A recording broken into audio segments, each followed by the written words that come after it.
अस्सलाम वालेकुम। Drama serial बड़े भैया की आने वाली एक साथ बहुत ही दिलचस्प होने वाली है। मामा और मामी अलमीर को समझाने के लिए घर पे पहुंचते हैं और उससे पूछते हैं कि आखिर तुम्हारे पास हर चीज़ मौजूद है तो तुम इस घर को क्यों छोड़ना चाहते हो। अब अलमीर कहता है, सारा इल्ज़ाम वो बड़े भैया पे देता है कि बड़े भैया की पाबंदियाँ जो है वो मिशेल को पसंद नहीं है। मिशी नहीं चाहती कि वो इस घर में रह सके, इसलिए मैं ये अब घर छोड़ना चाहता हूँ।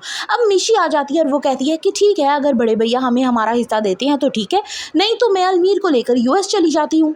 तभी वहाँ कबीर आ जाता है और कहता है कि तुम्हें कहीं भी जाने की ज़रूरत नहीं है अलमीर, मैं तुम्हें तुम्हारा हिस्सा देने को तैयार हूँ। अलमीर एक स्टैचू बनकर मिशेल की सारी बात मानता जाता है। अलमीर ने घर छोड़ने की बात तो कर दी, लेकिन ये नहीं देखा कि कबीर के दिल पर क्या गुजर रही है। वो दिन ब दिन बहुत ज्यादा स्ट्रेस में रहने लग जाता है। कहते हैं कि हंसते बसते खानदान में अगर एक नाकदरा इंसान आ जाए तो वो पूरे खानदान की कदर खत्म कर देता है, और कुछ ऐसा ही मिशी भी यहाँ पे कर रही है। मिशी ने खुद सारी जिंदगी अब्रॉड में अकेले लाइफ गुजारी, अब वो चाहती है कि अलमीर भी बिल्कुल वैसा ही करे। लेकिन फिलहाल अलमीर के दिमाग पर मिशेल के इश्क का भूत इतना सवार हो चुका है कि वो किसी की नहीं सुनेगा और वो जो कहती जाएगी बिल्कुल वैसा ही करेगा और अलग हो जाएंगे। लेकिन अलग होने के बावजूद भी अलमीर को फिर आहिस्ता आहिस्ता ये एहसास होगा कि मिशेल कितनी अलग मिजाज की है। मिशेल फिर आहिस्ता आहिस्ता अलमीर में ही कीड़ा निकालना शुरू हो जाएगी और उससे कहेगी कि तुम बहुत ही तंग नज़र के शोहर हो, मुझे ऐसा बिल्कुल हस्बैंड नहीं चाहिए।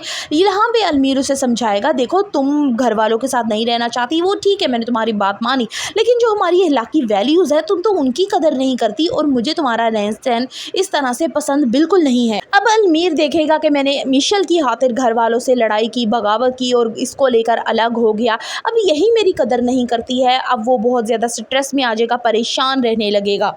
वानिया मैविश और घर वालों की खुशी को ख़त्म करना चाहती थी और मैविश की गोद उजाड़ दी, लेकिन उसे ये नहीं मालूम था कि कुदरत का कानून है कि किसी के साथ बुरा करोगे तो खुद के साथ भी होगा। अब डॉक्टर की रिपोर्ट्स आती हैं जिसके मुताबिक वो कभी माँ नहीं बन सकती। वो बहुत उदास होती है, लेकिन वक्ती तौर पर।